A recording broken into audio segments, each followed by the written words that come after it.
ఇష్టపడే పెళ్లి చేసుకున్నారు. కలిసి కాపురం చేసేందుకు విదేశాలకు వెళ్లారు.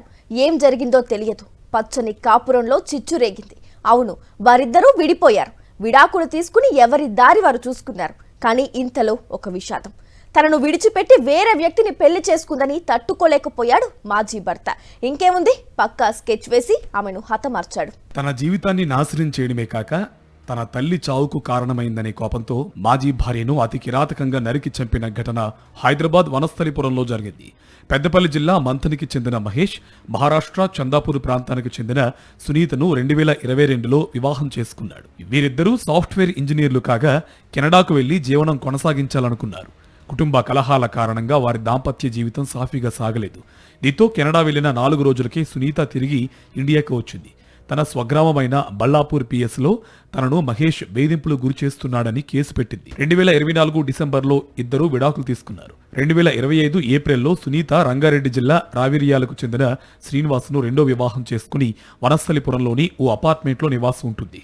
కాగా 2025 మార్చిలో మహేష్ తల్లి గుండెపోటుతో మరణించడంతో కెనడా నుంచి ఇండియాకు తిరిగి వచ్చాడు. తనపై మాజీ భార్య సునీత క్రిమినల్ కేసు పెట్టడం వల్లే తన తల్లి మృతి చెందిందని మహేష్ కోపం పెంచుకున్నాడు. తనను వేధింపులు గురిచేసి తాను మాత్రం మరో వ్యక్తిని పెళ్లి చేసుకుని హాయిగా జీవిస్తోందని సునీతపై కక్షగట్టాడు. ఎలాగైనా మాజీ భార్యను హతమార్చాలని నెల రోజుల క్రితం తుర్కియాంజల్లోని ఓ బాయ్స్ హాస్టల్లో ఉంటూ సునీత కదలికలను గమనించాడు మహేష్. బుధవారం మధ్యాహ్నం 12:30 సమయంలో సునీత నివాసం ఉంటున్న ఇంటికి వెళ్లాడు మాజీ భర్త మహేష్. సునీత బెడ్రూమ్లో కనిపించడంతో తన వెంట తెచ్చుకున్న కత్తితో తలపై విచక్షణారహితంగా నరికాడు. దీంతో బెడ్పై కుప్పకూలిపోయి ప్రాణాలు విడిచింది సునీత. ఈ విషయాన్ని గమనించిన సునీత అత్త భయభ్రాంతులకు గురైంది. ఇరుగు పొరుగు వారిని పిలవడంతో వెంటనే వారు పోలీసులకు సమాచారం అందించారు.